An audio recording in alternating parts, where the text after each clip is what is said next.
Assalamu alaikum to everyone. I am Ghanshyam Das, your maths teacher.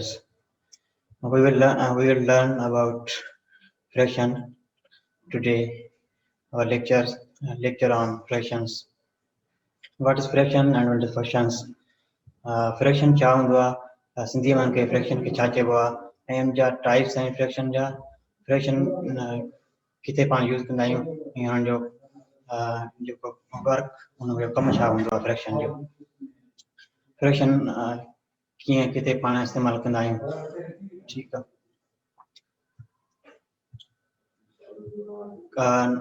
What is fraction? Fraction छा आहे? Fraction मुख़्तलिफ़ क़िस्मनि जा fraction आहिनि, उन जा टाइप आहिनि. ठीकु आहे. नंबर 1 आहे common fraction. What is common fraction?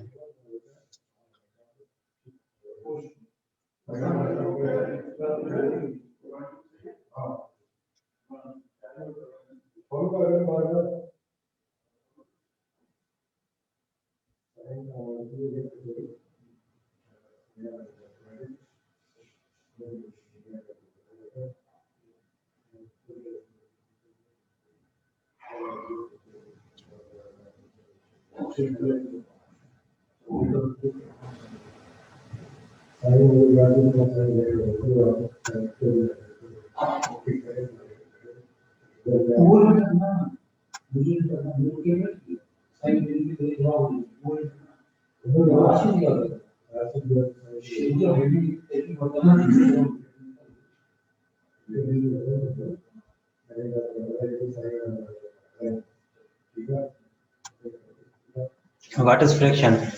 Number 1 common fraction. Common fraction छा आहे? फ्रैक्शन के पांच सिंधी में चवंदा आहियूं अणपुर. अणपुर छा आहे? ठीकु आहे. Express the fraction in figures and vice versa. Fraction जी डेफिनेशन फ्रैक्शन छा के चइबो आहे? A fraction is equal part of a whole. Fraction छा आहे? कंहिं बि सॼे जो हिकिड़ो हिस्सो हूंदो आहे. Equal parts of a whole. A fraction is equal parts of a whole. कंहिं बि सॼे जो हिकु सॼो जेको हूंदो आहे उनखे हिसनि में विराइनि. ठीकु आहे. उनखे हिकु खां वधीक हिसनि में विराइनि त उनखे छा चइबो आहे? Fraction. Some examples of fractions are 1/2, 2/3, 3/4. Means number 1 में जेको एग्जांपल आहे 1/2. 1/2 मीन्स हिकु जा जेको सॼो आहे उनजा केतिरा हिसा कया विया आहिनि? 2. 1/2. त उनखे फ्रैक्शन में कीअं लिखिबो? अणपुर में कीअं लिखिबो? 1/2. ठीकु आहे. नंबर जेको 2/3 आहे. ठीकु आहे. मीन्स उनमें उनखे केतिरनि हिसनि में विरायो आहे? 2/3. ठीकु आहे. 3/4 ये छा आहिनि? फ्रैक्शन आहे. We get fraction by dividing different objects in equal parts. हिकु सॼो हूंदो आहे उनखे हिकु खां वधीक हिसनि में विराए इक्वल हिसनि मीन इक्वल पार्ट्स मीन बराबर हिसनि में विराए उनखे पाण डिवाइड जेको हूंदो आहे पार्ट जेके हूंदा आहिनि उनखे डिवाइड करे ऐं फ्रैक्शन में पाण लिखी सघूं था. Cut in our 4 equal parts. हाणे ॾिसो न जेकॾहिं तव्हां शेप ॾिसी सघो था हिन में हिकु सर्किल आहे. सर्किल के केतिरनि हिसनि में विरायो आहे? 4 हिसनि में. Circular piece of paper is cut into 4 equal parts. जेको तस्वीर में तव्हां ॾिसी सघो था त जेको पेपर आहे उनखे 4 इक्वल हिसनि में विरायो आहे. मीन 4 बराबर हिसनि में विरायो आहे. 1 out of 4 parts is given to a child. ठीकु आहे. चार जेके आहिनि उनमां हिकु जेको आहे उहो छोकिरे खे ॾिनो वियो आहे. मीन उनजा 4 हिसा आहिनि. This piece is 1/4 of the circular piece of the paper and is written as 1/4. Means छोकिरे के केतिरा हिसा ॾिना आहिनि? 1 part is given to child. त बाक़ी टोटल पार्ट्स केतिरा आहिनि? 4. ठीकु आहे. त इनखे कीअं लिखी सघिबो? 1/4. It is read as 1/4. हाणे पाण फ्रैक्शन जेको अणपुर आहे उनखे इंग्लिश में कीअं पढ़ी सघूं था? 1/4, 1/4, 1/2. ठीकु आहे. बाय मीन्स भाङे. अपान छा खे चइबो आहे? भाङे खे. सिंधी में पाण पढ़ी आया आहियूं त अणपुर जेको आहे उहो भाङे में मीन ॿिनि हिसनि में 1/2, 1/4, 1/4 इनखे भाङे में जेको 1/4 बाय जेको आहे उहो उनखे छा चवंदासीं? भाङे. The remaining 3 pieces out of 4 are written as 3/4. हाणे जेके टोटल पार्ट्स 4 आहिनि, बाक़ी 3 जेके पार्ट्स मीन बराबर हिस्सा जेके बचनि था उन्हनि खे कीअं लिखिबो फ्रैक्शन में या अणपूर में, उनके लिखंदासीं 3/4. इट इज रीड एज 3/4 और 3/4. हाणे जेको उनके लिखबो कीअं सिंधी में या उनके पढ़बो कीअं 3/4 मीन 4 पार्ट्स आहिनि, उन जा घणा पार्ट्स रहियल आहिनि 3 पार्ट्स मीन 3/4 पढ़बो आहे। कंहिं बि हिकु सॼो हूंदो आहे उनखे 4 बराबर हिस्सनि में विराए ऐं उन जा जेके 3 पार्ट खया हुआ आहिनि, 3 जेके हिस्सा आहिनि उहे खया हुआ आहिनि, त उनखे कीअं लिखंदासीं 3/4. These numbers 1/4, 3/4 and 2/3 are called common fraction. हाणे जेके ये ॾिना पिया आहिनि these numbers 1/4, 3/4, 2/3 ये छा आहिनि common fraction mean आम अणपूर आहिनि. In common fraction 3/4, 3 is called the numerator and 4 is the denominator. हाणे पाण ईंदासीं त जेको मथियो नंबर आहे ऐं हेठियो नंबर आहे उनखे सिंधी में छा चइबो आहे ऐं इंग्लिश में छा चइबो आहे, ठीकु आहे। जेको इन कॉमन फ्रैक्शन 3/4, हाणे पाण ॾिसंदासीं 3/4 में 3 जेको मथियो हिस्सो आहे, मथियो नंबर आहे उनखे छा चवंदासीं इंग्लिश में न्यूमरेटर. 3 जेको आहे उनखे पाण इंग्लिश में चवंदासीं न्यूमरेटर. न्यूमरेटर मीन्स अंश, उनके न्यूमरेटर जी सिंधी में माना आहे अंश. And 4 is the denominator. जेको 4 आहे न 4 छा आहे डिनोमिनेटर. डिनोमिनेटर मीन छेद, इंग्लिश में डिनोमिनेटर चइबो आहे ऐं सिंधी में छेद चइबो आहे। हाणे अचूं था न्यूमरेटर ऐं डिनोमिनेटर जी डेफिनेशन ते, त उनके सिंधी में छा चइबो आहे। Upper number of the fraction is called the numerator. जेको मथियो नंबर हूंदो आहे मीन भाङे अपान खां मथे जेको नंबर हूंदो आहे उनखे छा चवंदासीं numerator. Lower number of fraction is called denominator. जेको हेठि वारो नंबर हूंदो आहे उनखे पाण चवंदा आहियूं डिनोमिनेटर मीन छेद. हेठि वारो जेको नंबर हूंदो आहे उनखे पाण इंग्लिश में चवंदा आहियूं डिनोमिनेटर ऐं सिंधीअ में चवंदासीं छेद.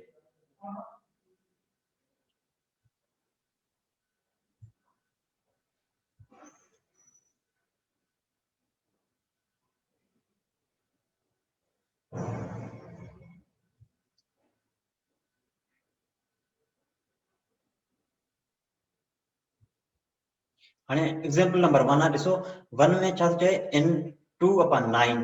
न्यूमरेटर इज 2 एंड डिनोमिनेटर, हाणे ॾिसो छा आहे 2/9.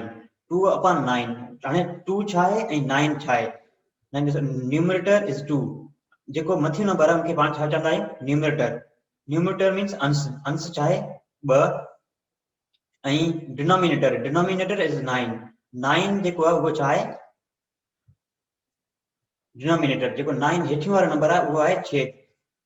हाणे नंबर एग्जांपल नंबर 2 में ॾिसो n 5/12. हाणे 5 छा आहे ऐं 12 छा आहे मीन 5 ऐं 12 ये ॿई नंबर आहिनि मीन भाङे में लिखियो आहे, त numerator is 5 and denominator is 12.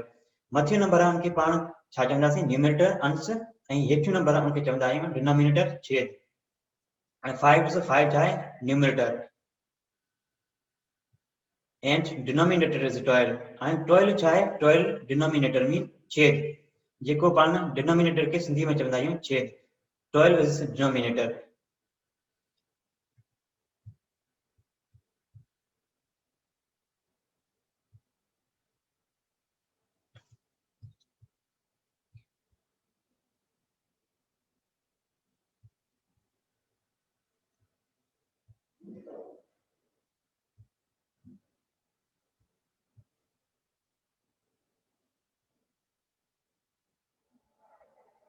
हाणे अचो एक्टिविटी ते. एक्टिविटी में पाण ॾिसंदासीं त जेके फिगर ॾिनल आहिनि इन्हनि खे पाण जेके अणपूर में कीअं लिखी सघूं था, ठीकु आहे। हाणे फिगर 1 में ॾिसो जेको रेक्टेंगल मीन्स मुस्ततील ॾिनल आहे इनखे केतिरनि हिसनि में विरायो वियो आहे ऐं जेके रंग भरियल आहिनि मीन कलर जेके बैलेंस थियल आहिनि उहे केतिरा आहिनि मीन जेका नंबर 1 जेका ॾिनल आहे उन में पाण ॾिसी सघूं था जेके 6 इक्वल पार्ट्स में विरायो वियो आहे। केतिरनि हिसनि में 6 इक्वल पार्ट्स में। ऐं 1 जेको पार्ट आहे उनखे छा कयो आहे कलर।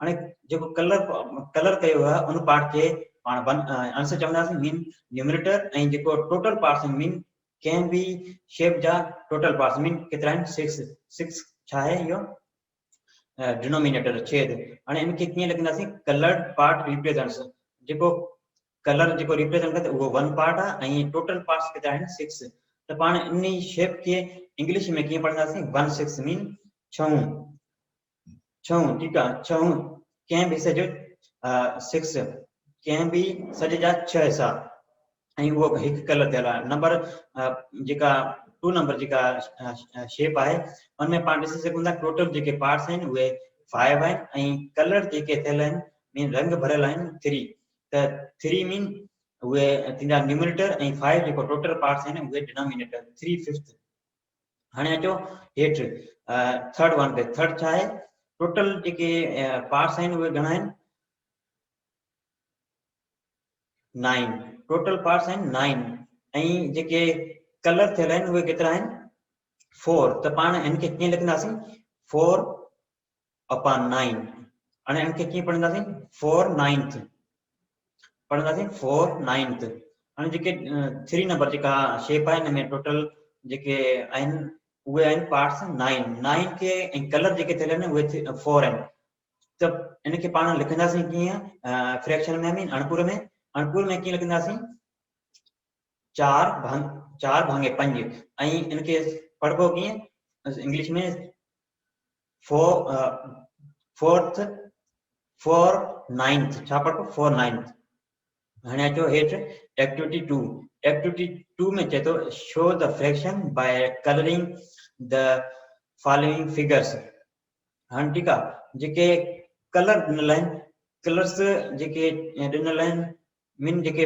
पार्ट जेके ॾिनल आहिनि उहे कलर करे ॿुधाइणा आहिनि पाण उनखे कलरिंग करणी आहे ठीकु आहे त जेको नंबर 1 में ॾिसो 2/5 टोटल पार्ट्स केतिरा आहिनि 5 ऐं जेको मथे 2 ॾिनल आहे 2 मीन्स 2 जेके पार्ट्स आहिनि उनखे छा करिणो आहे कलर करिणो आहे त 2/5 लिखबो नंबर 2 में टोटल पार्ट्स 3 आहिनि ऐं 1 छा थींदो कलर थींदो हिते 1 छा कंदासीं colour we can fill colour with 1 part number 3 में टोटल पार्ट्स 8 आहिनि ऐं पाण खे कलर करिणो आहे केतिरनि पार्ट में 4 पार्ट्स सॉरी 3 पार्ट्स ठीकु आहे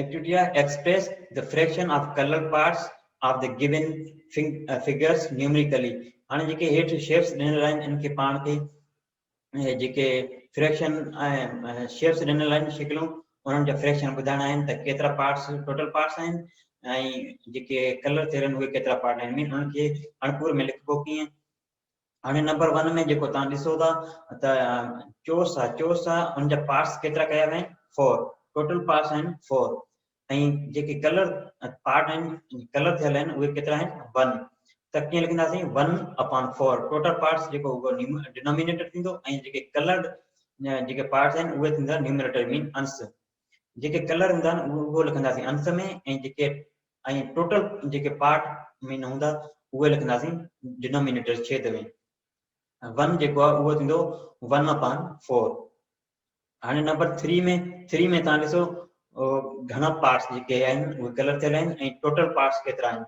टोटल पार्ट्स 3 आहिनि ऐं जेके कलर पार्ट्स थियल आहिनि उहे आहिनि 2 त लिखंदासीं हिनखे अणपुर में कीअं लिखंदासीं 2/3 जेके कलर थियल आहिनि उनखे लिखंदासीं अंश में ऐं जेके टोटल पार्ट्स मीन कुल जेके भंग आहिनि उहे केतिरा आहिनि 3 आहिनि त उनखे लिखंदासीं छेद में डिनोमिनेटर नंबर 2 में अचो नंबर 2 में जेको ॾिनल आहे पाण खे शेप उन जा टोटल पार्ट्स आहिनि 10 केतिरा आहिनि 10 लिखंदासीं किथे डिनोमिनेटर मीन डिनोमिनेटर छेद में ऐं जेके कलर थियल आहिनि उहे आहिनि केतिरा तव्हां काउंट करे सघो था 1 2 3 4 5 6 7 टोटल पार्ट्स 10 ऐं कलर जेके थियल आहिनि उहे आहिनि 7 त पाण कीअं लिखंदासीं हिनखे अणपुर में 7/10 कीअं लिखंदासीं 7/10 7 छा आहे कलर थियल आहिनि जेके पार्ट्स उनखे अंश जी जॻह लिखबो ऐं जेके कुल भंग आहिनि उनखे लिखंदासीं छेद जी जॻह ते नंबर 4 में 4 जेको आहे उहे पार्ट्स जेके केतिरा थियल आहिनि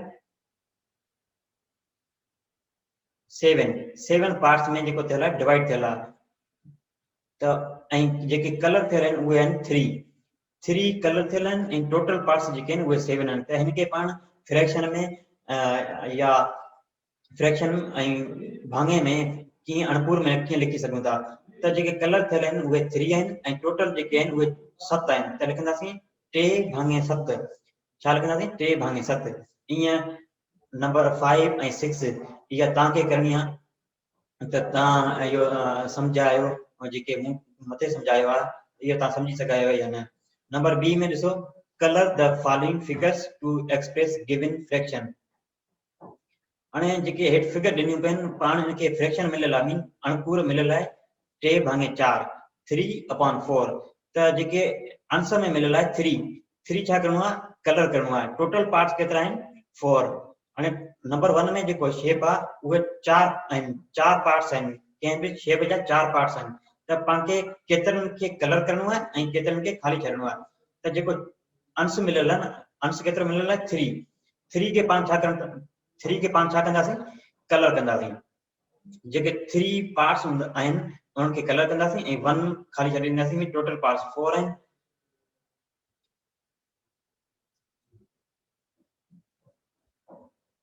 हाणे तव्हां ॾिसो न जेको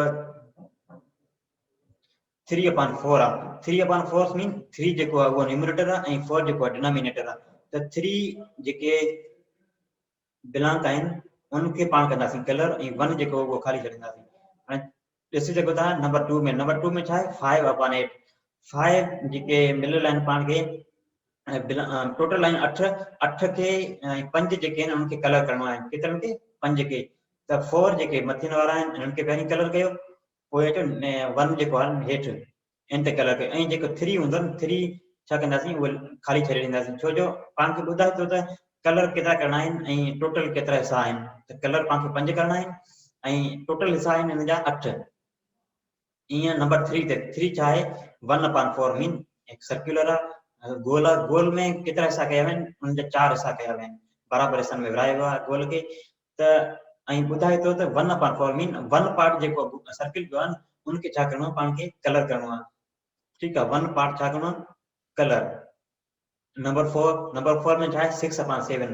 इहो तव्हांखे ॿुधाइणो आहे त इन्हनि जा केतिरा कलर थींदा ऐं केतिरा ख़ाली रहंदा ऐं टोटल पार्ट्स 7 आहिनि। ठीकु आहे। पाण खे 6 कलर करिणो आहे। Number C, write the fraction express by. हाणे पाण खे हेठि फ्रैक्शन में कीअं लिखंदासीं? जेके हेठि ॾिनल आहिनि न्यूमरेटर नंबर 1 में न्यूमरेटर इज इक्वल टू 4 ऐं डिनोमिनेटर इज इक्वल टू 11। हाणे पाण खे अंश मिलियल आहे 4, छेद मिलियल आहे 11। त पाण सम्झी आया आहियूं त अंश जी जॻह किथे हूंदी आहे ऐं छेद जी जॻह किथे हूंदी आहे। अंश जी जॻह हूंदी आहे उहो लकीर जेको भाङे वारी हूंदी आहे उनखां मथे हूंदी आहे ऐं जेको छेद जी जॻह हूंदी आहे उहा लकीर जेको भाङे वारी हूंदी आहे उनखां हेठि हूंदी आहे। त पाण हिते सम्झी आया आहियूं त न्यूमरेटर जी जॻह किथे थींदी? मथे, ऐं डिनोमिनेटर जी जॻह जेका थींदी उहा हेठि थींदी। त हिते अंश जी जॻह ते लिखंदासीं पाण 4 ऐं छेद जी जॻह ते लिखंदासीं 11। मीन्स न्यूमरेटर 4 आहे ऐं डिनोमिनेटर 11 आहे। नंबर 2 ते अचो। नंबर 2 ते न्यूमरेटर केतिरो आहे? 7 आहे। डिनोमिनेटर केतिरो आहे? 8 आहे। फ्रैक्शन में कीअं लिखंदासीं? 7/8। We can write this number 2 जेको आहे उनखे पाण 7 and 8 7 किथे लिखंदासीं? मथे ऐं 8 लिखंदासीं हेठि में डिनोमिनेटर जी जॻह ते।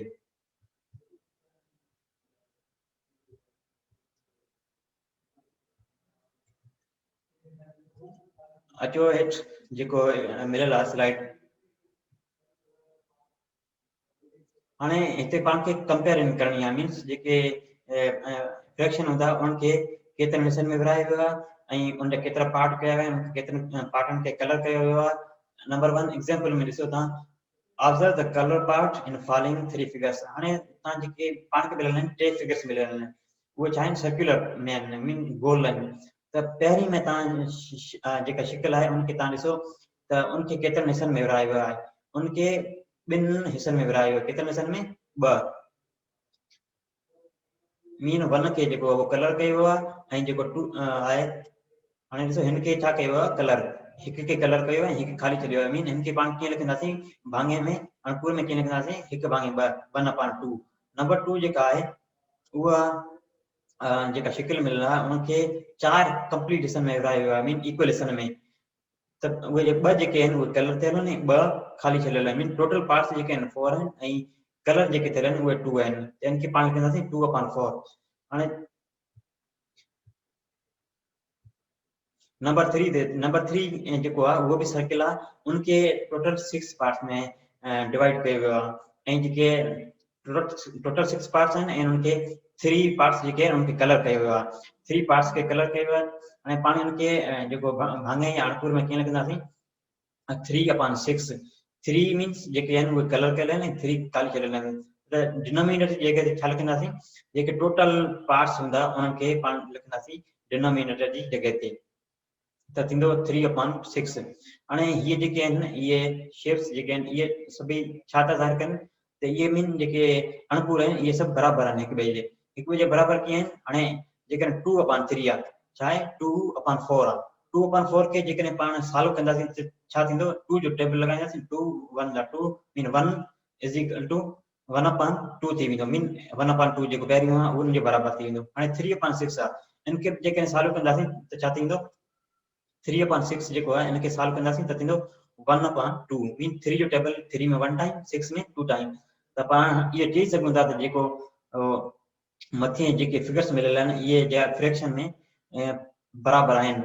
हाणे ॾिसो, it is also observe that the colour part showed इन 3 सर्कल्स आर सेम साइज।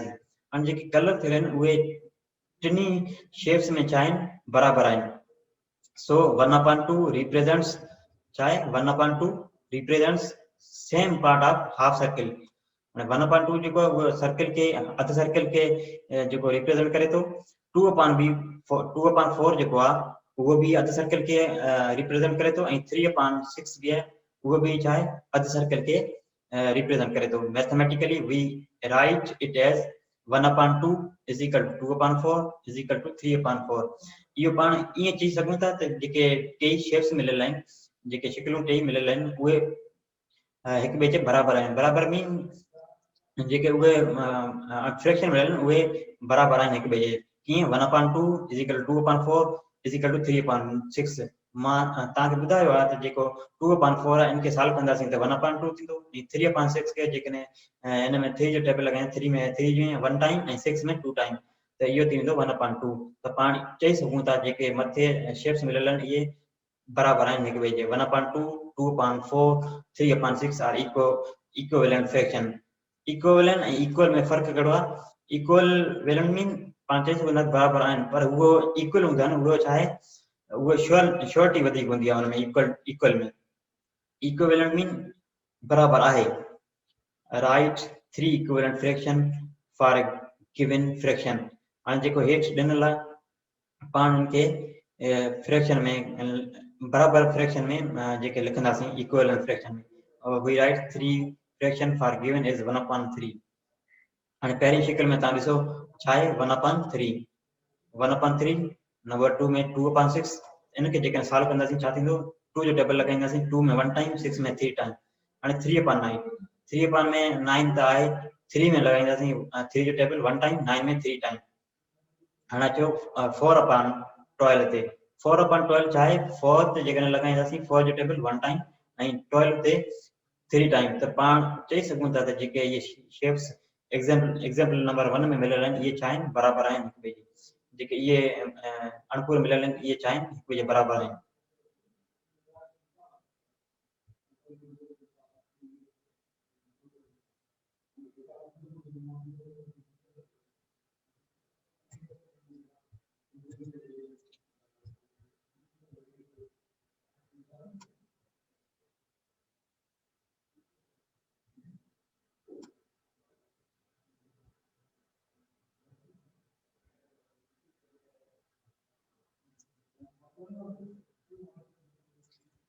हाणे अचो 2/6, 3/9 एंड 4/12 आर 3 इक्विवेलेंट फ्रैक्शन। जेको अॻे एग्जाम्पल हुयो उनखे पाण हीअं बि लिखी सघूं था, जेके 2/6 आहे, 3/9 आहे, 4/12 आहे, इहे छा आहिनि, इक्विवेलेंट फ्रैक्शन मीन बराबरि अणपुर आहिनि।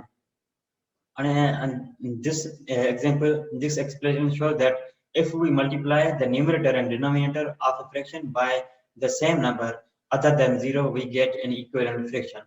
हाणे जेके इन जो मतिलबु आहे त जेकॾहिं पान न्यूमरेटर जो है उनसे मल्टीप्लाई करना थी numerator denominator of a fraction by the same number અને 1/2 is equal to 1/3 ठीक है मल्टीप्लाई 2/2 is equal to 6/2/6 ठीक है 2/6 थे तो અહીં लेकिन 1/3 के मल्टीप्लाई करना थी 3/3 से चाहते तो 3 3 3 9 and 1 multiply 4 3 multiply 4 तो चाहते तो 1 multiply 4 is 4 and 3 multiply 4 is 12 और नंबर एग्जांपल नंबर 2 में ताने से होता है कि find 3 equivalent fraction for 1/2 and 2/5 हाणे सॉल्यूशन आहिनि जी त 1/2 के कहिड़ा कहिड़ा जेके आहिनि उहे उन्हनि जा इक्विवेलेंट फ्रैक्शन मीन उन जे बराबर वारा फ्रैक्शन कहिड़ा कहिड़ा आहिनि 1/2 के 2/4 भी जेको इहो बराबर मीन 2/4 जेको आहे इन खे जेकॾहिं पाण सॉल्व कंदासीं त छा थींदो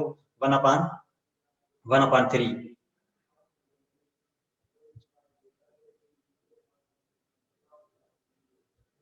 1/3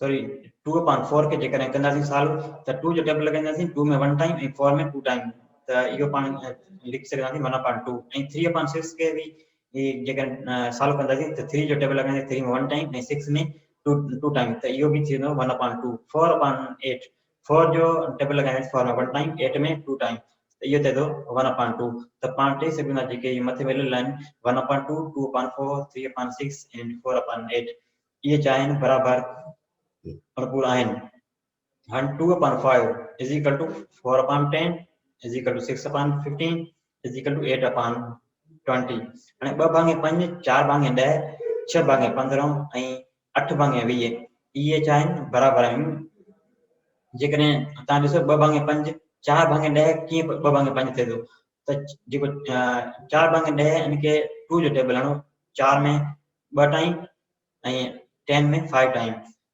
6 में 6/15 है इनके ॾिसो 6/15 6 में जेको 2 जेको खोड़ो आहे उहो लॻंदो 2 टाइम मीन सॉरी 3 जो टेबल 2 टाइम ऐं 15 में 5 टाइम ऐं 8/20 में 2 जो टेबल जेको 4 जो टेबल आणो 4 जो टेबल 8 में 2 टाइम ऐं 20 में 5 टाइम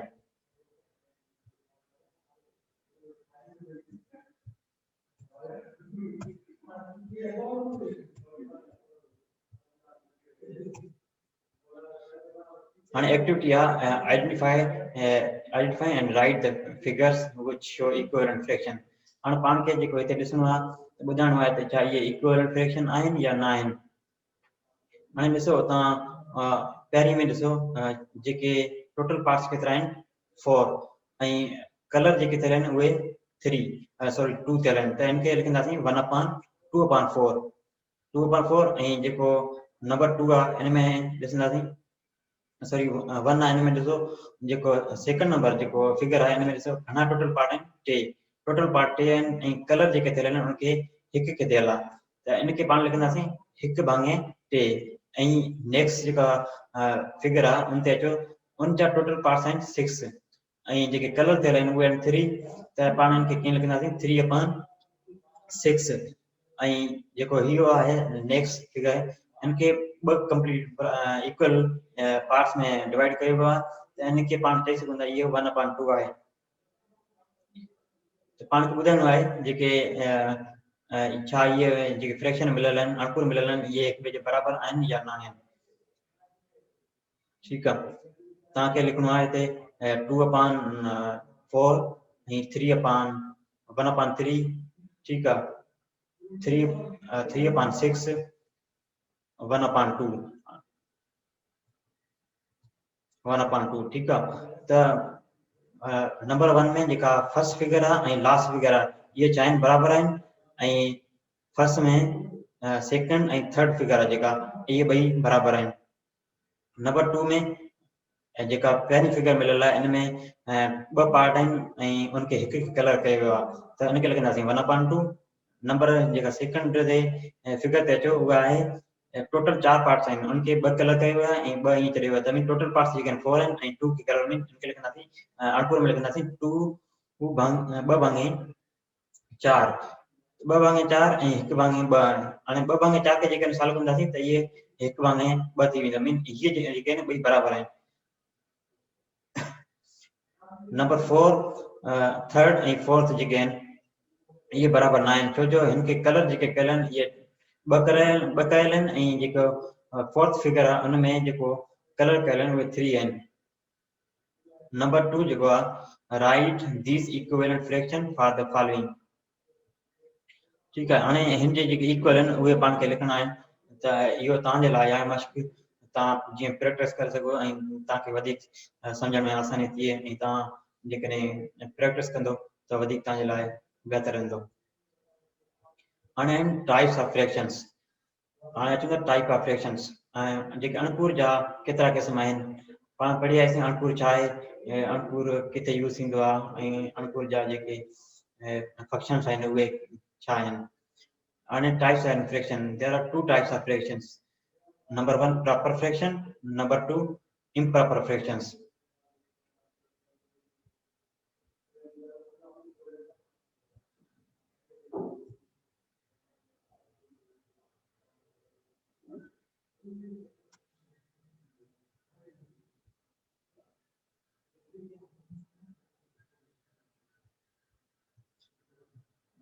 हाणे तव्हां चओ नंबर 1 ते प्रॉपर फ्रैक्शन छा आहे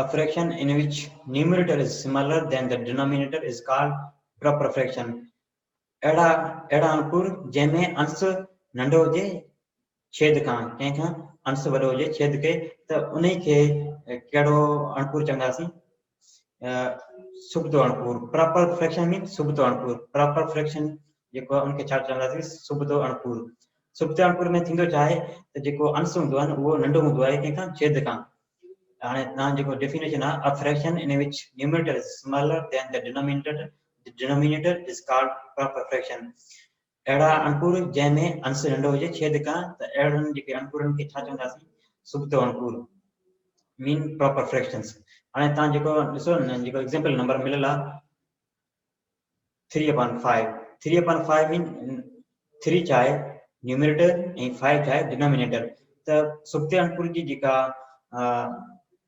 डेफिनेशन आहे वस्फ आहे उहा छा थी ॿुधाए न्यूमरेटर नंढो हुजे कंहिंखां डिनोमिनेटर खां मीन अंश जेको हुजे उहो नंढो हुजे छेद खां त पाण जेको हिते ॾिसी सघूं था 3 जेको आहे उहो नंढो आहे 5 खां जेको 3 आहे न जेको 2 आहे उहो 5 आहे ऐं 5 खां नंढो आहे त इहो छा आहे सुबतो अणपुर अंश नंढो आहे छेद खां त हिन ये जेका डेफिनेशन आहे हिन ते अप्लाई थिए थी मीन 3/5 3 नंढो आहे 5 खां 3 smaller greater 5 greater for example 1/5 2/5 3/7 5/7 हाणे ॾिसो न तव्हां में 1 छा आहे अंश आहे ऐं 4 छा आहे छेद आहे त अंश जेको नंढो आहे छेद खां हीउ छा आहे सुबतो अणपुर 2/5 2 जेको आहे उहो अंश आहे 5 छा आहे छेद आहे त छेद जेको आहे उहो वॾो आहे अंश खां ऐं जेको अंश आहे न उहो नंढो आहे छेद खां इहो बि सुबतो अणपुर आहे 2/7 इहो बि सुबतो अणपुर आहे छो जो 3 जेको उहो नंढो आहे 7 खां ऐं 5/6 5/6 5/6 जेको आहे उहो बि सुबतो अणपुर आहे मीन 5 जेको नंढो आहे 6 खां ऐं 11/12 इहो बि छा आहे सुबतो अणपुर आहे त मीन जेको 12 आहे उहो वॾो आहे 11 खां त पाण चई सघूं था जेको 11/12 प्रॉपर फ्रैक्शन आहे हाणे अचो नेक्स्ट इम्प्रॉपर फ्रैक्शन जी माने छा आहे इम्प्रॉपर फ्रैक्शन मीन गॾियल सॉरी उबतो अणपुर इम्प्रॉपर जी माने आहे उबतो अणपुर improper fraction उबतो अणपुर a fraction in which numerator is greater than or equal to the denominator is called improper fraction improper fraction जेको उन में थींदो छा आहे improper fraction में जेको अंश हूंदो आहे न उहो वॾो हूंदो आहे छेद खां पाण पढ़ी आहे हिते सुबते अणपुर में थींदो छा आहे सुबते अणपुर में जेको अंश हूंदो उहो नंढो हूंदो आहे छेद खां पर हिते छा थींदो आहे छेद अंश जेको हूंदो आहे उहो वॾो हूंदो आहे छेद खां हाणे साॻी जेको एग्जांपल आहे उहो आहे 5/3 हुते छा आहे 3/5 हाणे हिते 5 जेको आहे अंश उहो वॾो आहे 3 जेको आहे उहो नंढो आहे denominator is smaller and numerator is greater त पाण ये चई सघूं था त ये जेको आहे उपतोड़ पूरा आहे मीन 5 भाङे 2 ये चाहे उपतोड़ पूरा for example 4 upon 1 5 upon 5 6 upon 5 4 upon 5 and this one 4 वडो आहे 1 का 5 upon 1 5 ये चाहे उपतोड़ पूरा इनके जेका साल कंदासीं 1 थींदो हिते जेको उपतोड़ पूर जी जेका डेफिनेशन आहे वो चाहे a fraction in which numerator is greater than or equal to हिते छा थो चए equal to या त वडो जेको न्यूमरेटर जो वडो हुजे या बराबर हुजे कंहिंजे डिनोमिनेटर जे त 5 भाङे 5 मीन 5 जेको आहे उहो बि अंश आहे ऐं जेको 5 ॿियो आहे उहो बि छेद आहे त हिते छा आहे छेद ऐं अंश बराबर आहिनि त इहो बि इम्प्रॉपर जेका डेफिनेशन उन ते अप्लाई थिए थो हाणे 6 भाङे 5 6 जेको वॾो आहे ऐं 5 जेको उहो नंढो आहे ऐं 5 भाङे 4 5 वॾो आहे 4 नंढो आहे त अंश जेको उहो वॾो आहे छेद खां त पाण इहो चई सघूं था त जेके इहे एग्जांपल मिलियल आहिनि इहे आहिनि सुक्ते सॉरी उक्ते अणपूर जा इम्प्रॉपर फ्रैक्शन 12 upon 11 12 छा आहे वॾो आहे 11 छा आहे नंढो आहे इहे छा आहिनि इम्प्रॉपर फ्रैक्शन जा example 3 upon 1 2 upon 1 2 upon 2 3 upon 3 4 upon 4 are also some examples of improper fraction जेके ये येलो कलर में जेका मिलियल आहे तव्हांखे इहे बि छा आहिनि इहे इम्प्रॉपर फ्रैक्शन में हाणे तव्हांखे जेका मश्क मिलियल आहे activity right proper and improper fraction in the following boxes हाणे जेके पाण खे ॿ बॉक्स मिलियल आहिनि हिकिड़ो आहे प्रॉपर फ्रैक्शन ऐं ॿियो आहे इम्प्रॉपर फ्रैक्शन त जेके मथे मिलियल आहिनि छा आहिनि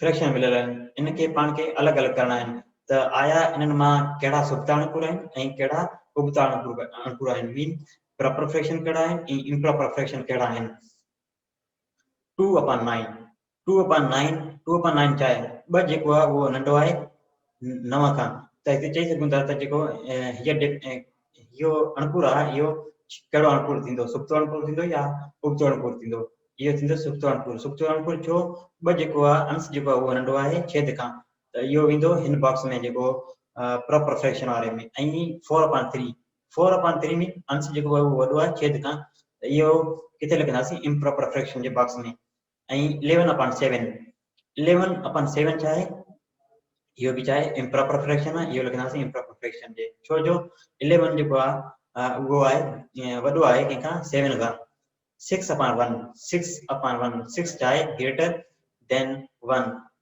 numerator is greater than denominator then we can say that this fraction is improper fraction 2 upon 5 हाणे 2 भाङे 5 2 जेको आहे उहो नंढो आहे 5 खां त जेको 2 जेको छेद आहे सॉरी अंश आहे उहो नंढो आहे छेद खां त इहो वेंदो प्रॉपर फ्रैक्शन जे बॉक्स में 9 upon 9 9 upon 9 इहो छा आहे इम्प्रॉपर फ्रैक्शन आहे छो जो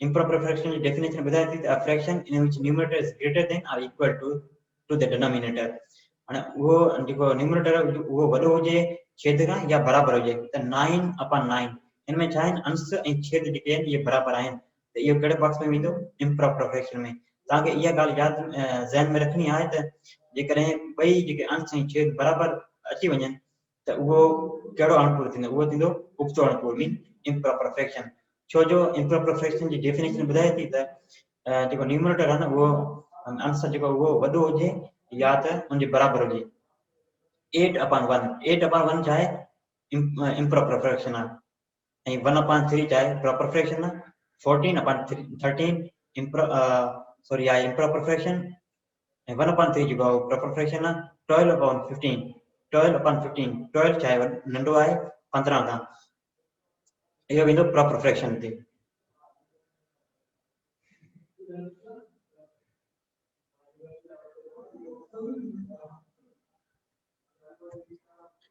हाणे अचो कंपेयरिंग फ्रैक्शन कंपैरिजन करणी आहे मीन भेट त इहे फ्रैक्शन जेके आहिनि हिक ॿिए खां नंढा आहिनि या वॾा आहिनि ठीकु आहे compare fraction with same denominator using symbols पाण जेको कल पढ़िया हुआसीं त जेके सिंबल मिलियल आहिनि उनखे कहिड़ियूं कहिड़ियूं सिंबल चइबो आहे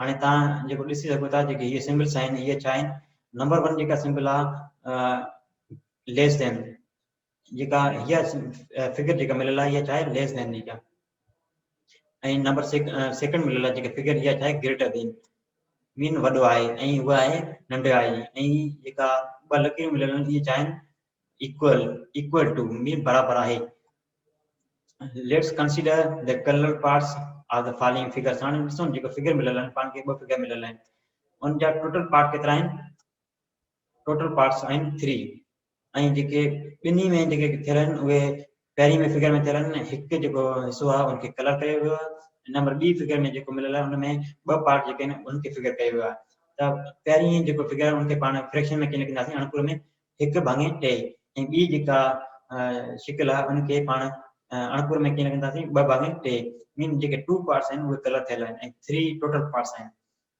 here each figure is divided into 3 equal parts and जेके ॿई फिगर आहिनि उहे छा आहिनि टे बराबर हिस्सनि में विराई वियूं आहिनि fraction 1/3 has one colour part हाणे जेको पहिरीं फिगर आहे उनखे हिकु हिस्से खे कलर कयो वियो आहे ऐं जेको नंबर 2 फ्रैक्शन आहे उनखे ॿ हिस्सनि खे कलर कयो वियो आहे as 1 is less than 2 or in simple 1 less than 2 हाणे जेको 1 जेको आहे उहो नंढो आहे 2 खां so 1/3 less than 2/3 हाणे जेको 1/3 आहे न उहो फ्रैक्शन आहे अणकुर जेको आहे उहो नंढो आहे कंहिंखां 2/3 खां similarly we can say that 2/3 greater than mean वॾो आहे 1/3 इहो तव्हां मथे ॾिसी सघो था जेकॾहिं 1/3 नंढो आहे 2/3 खां त पाण चई सघूं था त 2/3 जेको उहो वॾो आहे कंहिंखां 1/3 खां बिकॉज़ 2 ग्रेटर देन 1 2 जेको आहे उहो छा आहे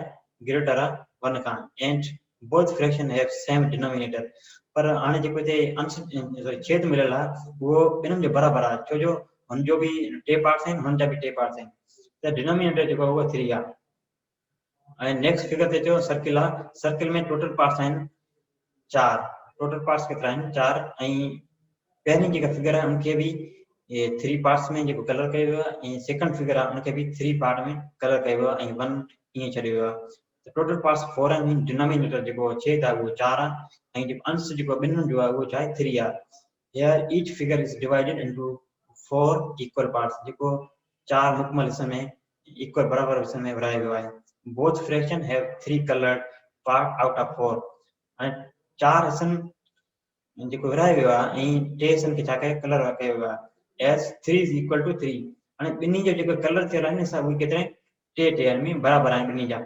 are 3 is equal to 3 mean 3 is equal to 3 so 3/4 is equal to 3/4 हाणे ये जेके फ्रैक्शन ये छा आहिनि ॿई बराबर आहिनि हिक ॿिए जी if denominator of two fraction are same the fraction with the larger number is greater larger numerator is the larger fraction if denominator of two fraction are same जेकॾहिं तव्हांखे इहा ॻाल्हि ज़हन में रखणी आहे जेकॾहिं ॿ फ्रैक्शन मिलियल हुजनि ऐं ॿिन्ही जा फ्रैक्शन जा जेके छेद हुजनि उहे बराबर हुजनि त छा थींदो the fraction with larger numerator is larger fraction हाणे जेको जेकॾहिं ॿ फ्रैक्शन मिलियल हुजनि ऐं ॿिन्ही जा जेके छेद हुजनि उहे बराबर हुजनि त पाण खे कीअं ख़बर पए त इहो हिक ॿिए खां वॾो आहे या नंढो आहे ठीकु आहे त पाण ॾिसणो आहे त न्यूमरेटर कंहिंजो वॾो आहे जंहिंजो न्यूमरेटर वॾो हूंदो उहो फ्रैक्शन थींदो वॾो कंहिंखां सेकंड खां हाणे तव्हां ॾिसो जेकॾहिं पाण 1/3 ऐं 2/3 ठीकु आहे 2/3 हाणे ॿिन्ही जा फ्रैक्शन त जेके डिनोमिनेटर मीन छेद मिलियल आहिनि उहे बराबर आहिनि 3 पर न्यूमरेटर जेके आहिनि उहे मुख़्तलिफ़ आहिनि मीन 1 ऐं 2 आहे ठीकु आहे न्यूमरेटर जेके आहिनि 1 ऐं 2 आहे त पाण खे ॾिसणो आहे त जेके फ्रैक्शन मिलियल आहिनि उनजो न्यूमरेटर कंहिंजो वॾो आहे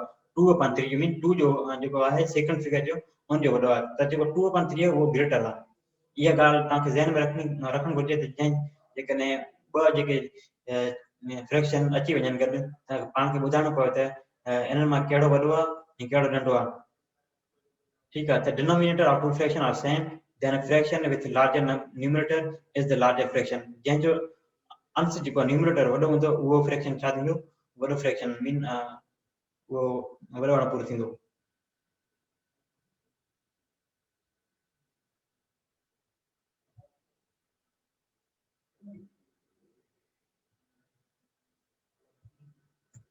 नेक्स्ट स्लाइड तो हाणे पाण खे जेके एक्टिविटी मिलियल आहे उनखे करिणो आहे less than greater than and equal to पाण खे ॿुधाइणो आहे त जेके फ्रैक्शन आहिनि उहे बराबरि आहिनि या नंढो आहे या वॾो आहे ठीकु आहे हाणे 1/4 लेस देन 3/4 ठीकु आहे हाणे ॿिन्हिनि जा न्यूमरेटर जेके सॉरी डिनोमिनेटर आहिनि जेके उहे बराबरि आहिनि मीन 1/4 ऐं 2/4 जेको हिननि जो डिनोमिनेटर आहे उहो 4 आहे पाण खे ॾिसणो आहे त हिननि मां न्यूमरेटर मीन अंश जेको कंहिंजो वॾो आहे त सेकंड जेको आहे उनजो अंश जेको आहे उहो वॾो आहे त 1/4 लेस देन 3/4 सेम डिनोमिनेटर ठीकु आहे ग्रेटर देन हाणे अचो ग्रेटर देन 7/8 छा आहे 7/8 7/8 में छा आहे ऐं 5/8 ये ॿई छा आहिनि बराबरि आहिनि या ग्रेटर देन आहिनि या लेस देन आहिनि हाणे ॿिन्हिनि जा जेके डिनोमिनेटर उहे सेम आहिनि ऐं अंश जेके न्यूमरेटर आहिनि उहे मुख़्तलिफ़ मुख़्तलिफ़ आहिनि हाणे जेको पाण खे ॾिसणो आहे त जेको न्यूमरेटर जंहिंजो वॾो आहे उहो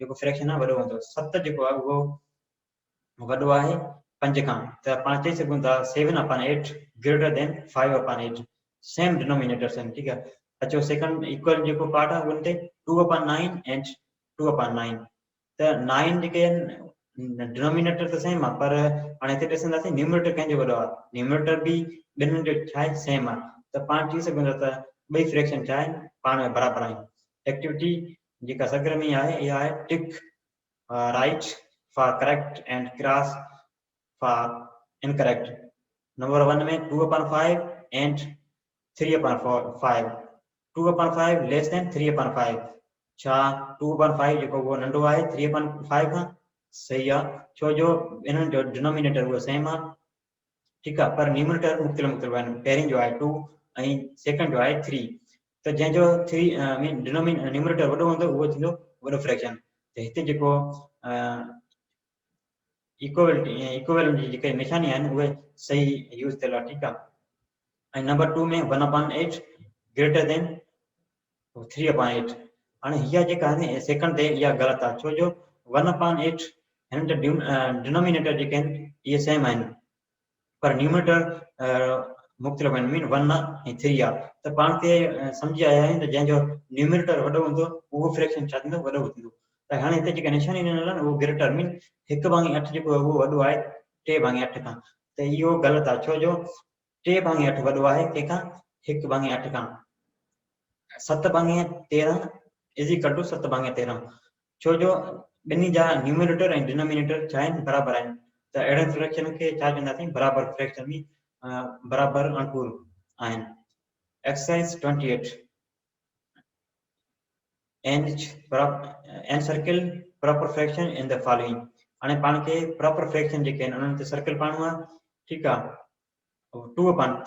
2/3 छा इहो नंबर 1 में ॾिनल आहे 2/3 इहो प्रॉपर फ्रैक्शन या इम्प्रॉपर फ्रैक्शन पाण खे सिर्फ़ु कहिड़ा ॿुधाइणा आहिनि ए में ॿुधाइणा आहिनि प्रॉपर फ्रैक्शन कहिड़ा कहिड़ा आहिनि 2/3 हाणे प्रॉपर फ्रैक्शन छा आहे जंहिंजो अंश जेको हुजे उहो नंढो हुजे छेद खां उनखे चवंदासीं प्रॉपर में सुठो अणपूरो 2/3 हाणे 2 जेको नंढो आहे 3 खां त इहो थींदो प्रॉपर में सुठो अणपूरो 3/5 2/5 2/5 छा आहे 2/5 2/5 बि छा आहे प्रॉपर फ्रैक्शन आहे छो जो 3 जेको आहे उहो नंढो आहे 5 खां 7/5 इहो प्रॉपर फ्रैक्शन आहे छो जो 7 जेको आहे उहो वॾो आहे कंहिंखां 5 खां ऐं न्यूमरेटर जेको हुजे उहो नंढो हुजणु खपे पर हिते न्यूमरेटर जेको आहे उहो वॾो आहे डिनोमिनेटर खां त हिनखे चवंदासीं इहो प्रॉपर फ्रैक्शन आहे हाणे ॿिया जेके आहिनि 5 6 7 ऐं 8 इहो तव्हांखे करणा आहिनि त इहे आया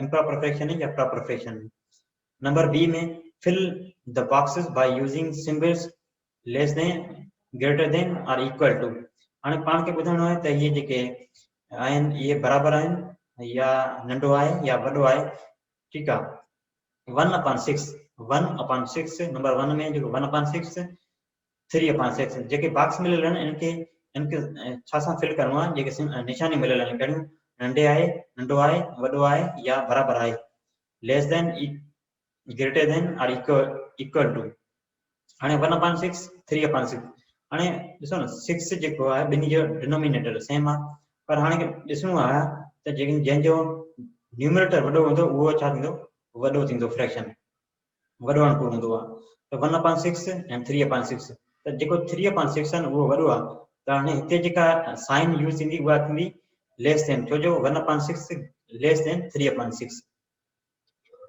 नंबर 1 जेका आहे उहा थींदो 1/6 लेस देन 3/6 नंबर 2 3/5 एंड 2/5 हाणे हिन ॿिन्ही जो डिनोमिनेटर जेको उहो सेम आहे मीन अंश छेद जेको उहो ॿई बराबरि आहिनि ऐं ॾिसणो आहे त न्यूमरेटर हिननि जा मुख़्तलिफ़ आहिनि हिकिड़े जो आहे 3 ऐं ॿिए जो आहे 2 त हाणे हिन में जेका निशानी थींदी उहा कहिड़ी इस्तेमालु थींदी ग्रेटर देन लेस देन और इक्वल टू 3/5 ऐं न्यूमरेटर हिन जो वॾो आहे ऐं हुनजो 2 आहे त नंढो आहे त हाणे ॾिसंदासीं 3/5 जेको आहे उहो वॾो आहे कंहिंखां 2/5 खां त हिते जेका निशानी थींदी उहा थींदी ग्रेटर देन हाणे नंबर 5 नंबर जेको 5 आहे उन में आहे 2/7 ऐं 2/7 हिते जेका निशानी थींदी उहा इक्वल जी थींदी छो जो ॿई जेके ॿिन्हिनि जा डिनोमिनेटर ऐं न्यूमरेटर जेके आहिनि इहे बराबरि आहिनि डिनोमिनेटर 7 आहे ऐं न्यूमरेटर जेको आहे इहो बि 2 आहे ॿिन्हिनि जा जेके न्यूमरेटर ऐं डिनोमिनेटर सेम आहिनि त अहिड़नि जेके फ्रैक्शन हूंदा आहिनि उन्हनि खे छा चवंदासीं बराबरि fraction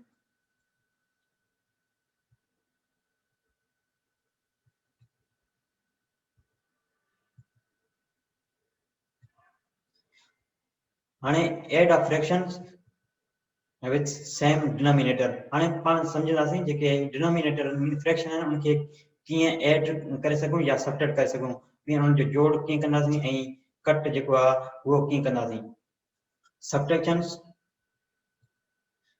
sum of two fractions having same denominator अहिड़ा ॿ जेके फ्रैक्शन में अणपूर हुजनि जंहिंजो छा हुजे डिनोमिनेटर सेम हुजे त उनखे पाण कीअं जोड़ करे सघूं था हाणे ॾिसो 3/8 प्लस 4/8 हाणे हिननि जा डिनोमिनेटर जेके आहिनि इहे सेम आहिनि मीन 8 8 आहे त हिननि खे डिनोमिनेटर खे मीन जेको डिनोमिनेटर उहो 1 टाइम लिखंदासीं ऐं जेके न्यूमरेटर आहिनि जेके उन्हनि खे छा कंदासीं प्लस कंदासीं 3 हिकिड़े जो आहे न्यूमरेटर जो 3 आहे ॿिए जो आहे 4 त 3 + 4 मीन 2 वाधो 4 थींदो 7 ऐं जेको डिनोमिनेटर मीन छेद आहे उनखे 1 टाइम लिखिबो त थींदो 7/8 हाणे एक्टिविटी जो सॉल्यूशन करणो आहे तव्हांखे 1/7 प्लस 4/7 हाणे ॿिन्हिनि जो छा आहे जेको डिनोमिनेटर आहे उहो सेम आहे ऐं न्यूमरेटर जेके आहिनि मुख़्तलिफ़ आहिनि पहिरीं जो आहे 1 ऐं ॿिए जो आहे 4 त डिनोमिनेटर उहो 1 टाइम लिखिबो 7 ऐं ॿिन्हिनि खे 1 ऐं 4 खे छा कंदासीं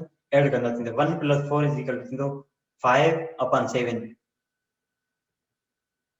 and जेका एक्टिविटी ॾिनल आहे exercise 29 solve the following fraction अहिड़ी जेके ॾिनल आहिनि अणपूर इहे हिननि जा छेद जेके आहिनि इहे बराबरि आहिनि मीन पहिरीं में 1/3 प्लस 1/3 करणो आहे ॿिए में आहे 1/5 प्लस 3/5 हाणे हिननि ॿिन्ही जेके फ्रैक्शन मिलियल आहिनि हिननि जा जेके डिनोमिनेटर उहे बराबरि आहिनि त जेके डिनोमिनेटर हूंदा उनखे 1 टाइम लिखिबो ऐं जेके न्यूमरेटर हूंदा उनखे पाण में एड कंदासीं नंबर बी में ऐड कयो 3/7 and 2/7 3/7 and 2/7 थींदो 7 खे 1 टाइम लिखंदासीं ऐं 3 प्लस कंदासीं 2 5/7 हाणे कयो subtract fraction with same denominator जेके अणपूर जेके जंहिंजो छेद हुजे उहे बराबरि हुजनि त अहिड़नि अणपूरनि खे पाण कीअं कट करे सघूं था subtraction of two fractions having same denominator subtraction of numerator and denominator in the formula cha hai subtraction of numerator jeko hundo un jo cha thindi subtraction thindo mean -1 ja thinda and denominator go same rakhna and example number 1 mein ta diso subtract 3/4 from 3/4 and 3/4 minus 3/4 and jeko denominator ho 4 1 time likho and 3 minus 3 mean जेके numerator आहिनि उहो पंहिंजे पाण छा कंदासीं cut कंदासीं त 3 मां जेके 3 वेंदा त 0 बचंदो आंसर छा ईंदो 0 नंबर 1 में जेको ॾिसो तव्हां एक्टिविटी आहे 3/4 minus 2/4 हाणे हिननि जो डिनोमिनेटर छा आहे 4 आहे सेम लिखंदासीं 4 ऐं न्यूमरेटर हूंदा उन्हनि खे छा कंदासीं कट कंदासीं 3 minus 4 3 minus 2 3 minus 2 mean 1 बचंदो ऐं डिनोमिनेटर उहो सेम लिखंदासीं 1/4 एक्सरसाइज 30 आहे सब्ट्रैक्ट द फॉलोइंग फ्रैक्शन हाणे जेके डिनोमिनेटर मिलियल आहिनि उन्हनि जा सेम आहिनि ऐं न्यूमरेटर आहिनि उहे मुख़्तलिफ़ आहिनि त त इन्हनि खे पाण कीअं कट कंदासीं। नंबर 1 में 2/3 आहे माइनस 1/3 आहे। हाणे फॉर्मूलो छा आहे, न्यूमरेटर उन्हनि जो माइनस थींदो ऐं डिनोमिनेटर उहो सेम रखंदासीं। त 3 जेको आहे उहो डिनोमिनेटर आहे त ॿिन्ही जो 1 टाइम रखंदासीं 3 ऐं 2 माइनस कंदासीं 1। 2 माइनस 1 1 थींदो। आंसर छा ईंदो 1/3। सब्ट्रैक्ट नंबर 2 में सब्ट्रैक्ट कयो जेको 1/4 आहे फ्रॉम 2/4 ऐं 2/4 मां माइनस छा करणो 1/4। त 4 जेको आहे उहो डिनोमिनेटर सेम आहे ॿिन्ही जो 4 आहे ऐं न्यूमरेटर हिकिड़े जो आहे 1 ॿिए जो आहे 2। 2 मां जेकॾहिं 1 माइनस कंदासीं छा थींदो 1 ऐं जेको न्यूमरेटर आहे उहो सेम रहंदो।